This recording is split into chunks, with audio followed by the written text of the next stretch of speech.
শুভ সকাল বন্ধুরা, মানুষের রান্নাঘরে সকলকে স্বাগত জানিয়ে আজ আমি আপনাদের সাথে শেয়ার করতে চলেছি বেগুন, আলু, পাস্তা ও মাছের তেল দিয়ে একটা অসাধারণ রেসিপি। ভিডিওটি শেষ পর্যন্ত দেখবেন ও বাড়িতে একবার হলেও বানিয়ে দেখবেন। উনান ধরিয়ে কড়াইয়ে আমি জল গরম হতে দিয়েছি, কারণ পাস্তাগুলো অল্প গরম জলে ভেজাতে হবে। এই পাস্তাটাই বেগুন আলু সবজির সঙ্গে বেশি ভালো লাগে। গরম করে রাখা জলটা আমি পাস্তার মধ্যে ঢেলে দেব।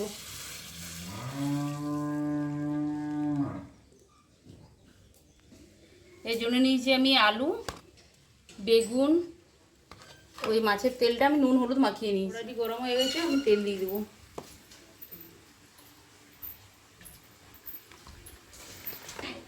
তেল গরম হয়ে গেছে, আমি ফোড়নের মধ্যে শুকনো লঙ্কা আর 5 ফোড়ন দিয়ে দিয়েছি। ফোড়নটা আমি লাল লাল করে ভেজে নিয়েছি। এরপর আমি আলু দিয়ে দেবো।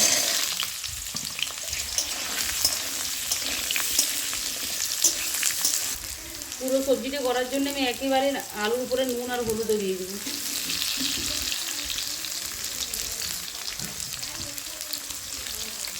হলুদ,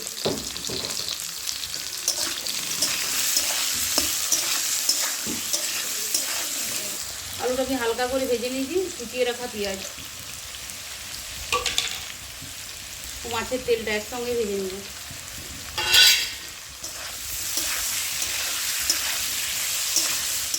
আলু, মাছের তেল ও পেঁয়াজ আমার ভালো করে ভাজা হয়ে গেছে। এবার আমি কেটে রাখা বেগুন দিয়ে দেবো। কেটে রাখা বেগুন দিয়ে আমি ভালোভাবে ভেজে নেব।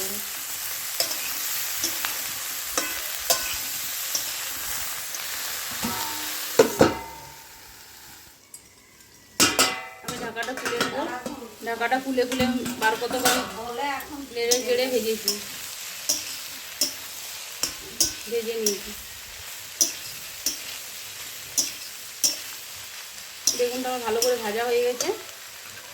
এরপর আমি জিরা গুঁড়া আর লঙ্কা গুঁড়া এর মধ্যে দিয়ে দেবো।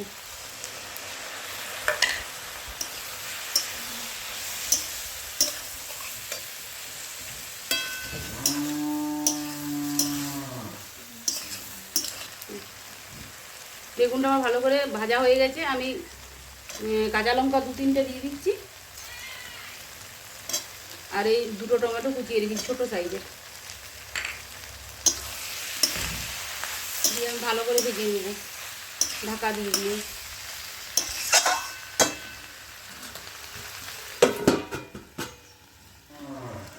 আমি ঢাকাটা খুলে নেব। 2 মিনিট মতো আমি ঢাকা দিয়ে রেখেছিলাম।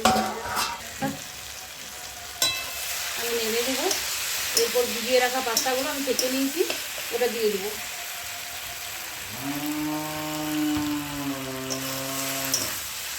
দু মিনিট মতো আমি ভেজে নেব। আমি ভালো করে 2 মিনিট মতো ভেজে নিয়েছি। এবার অল্প জল দেবো।